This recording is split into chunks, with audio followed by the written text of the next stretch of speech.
ముచ్చిరెడ్డిపాలెం మండల కమిటీ కార్యదర్శిని ఈ నెల 14వ తారీఖున గుంతకల్లు నుండి తిరుపతికి వెళ్తున్నటువంటి పోలీస్ అధికారి సిఐ సతీష్ కుమార్ గారు శాలివాహన ముద్దుబిడ్డ రైలు ఎక్కి ఒక కేసు విషయంలో సాక్ష్యం చెప్పడానికి వెళ్తున్న సందర్భంలో అతని మీద దారుణమైనటువంటి హత్యా ప్రయత్నం జరిగి హత్య చేయడం జరిగింది.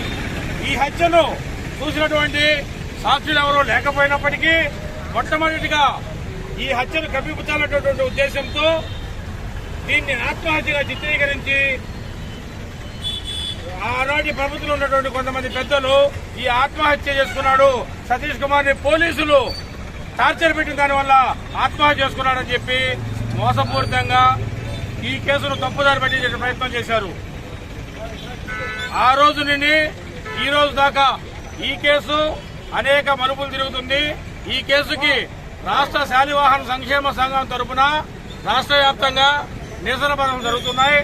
ఇందులో భాగంగా ఇది ఆత్మహత్య కాదు, ముమ్మాటికి ఇది హత్యనే. ఈ హత్య యొక్క అసలు స్వరూపాన్ని, ఈ హత్యకు కారకులైనటువంటి వ్యక్తుల్ని, ఈ హత్యకు ముఖ్యమైనటువంటి సూత్రధారులైనటువంటి వ్యక్తులందరినీ ప్రభుత్వం పట్టుకోవాలని, ప్రభుత్వం వాళ్ళని శిక్షించాలని శాలివాహన సంక్షేమ సంఘం తరఫున ఒక గ్రేడ్ 1 అధికారి అయినటువంటి సర్కిల్ ఇన్స్పెక్టర్ ఆఫ్ పోలీస్ గారిని ఇంత దారుణంగా హత్య చేస్తే దీన్ని కూడా పట్టించుకోకపోతే ఇంకా సాధారణమైనటువంటి ప్రజల పరిస్థితి ఏందని ఈ ప్రభుత్వ అధికారులని మేము ఈ సభాముఖంగా ప్రశ్నిస్తున్నాం. అయ్యా, మీ మీద మాకు ఎలాంటి వ్యతిరేకత లేదు, మీ మీద మాకు ఎలాంటి ఇబ్బంది లేదు.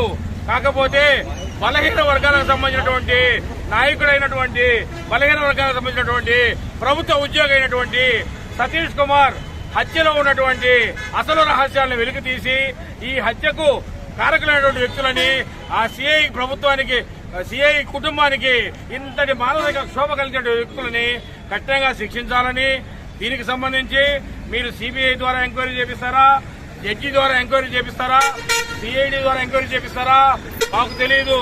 కానీ వెంటనే ఆ కుటుంబానికి న్యాయం జరగాలని, ఆ కుటుంబంలో ఒకరికి ప్రభుత్వ ఉద్యోగం కల్పించాలని, 2 కోట్ల రూపాయలు సతీష్ కుమార్ కి ఎక్స్గ్రేషియా ఇవ్వాలని శాలివాహన సంక్షేమ సంఘం తరఫున మేము ప్రభుత్వాన్ని డిమాండ్ చేస్తున్నాం.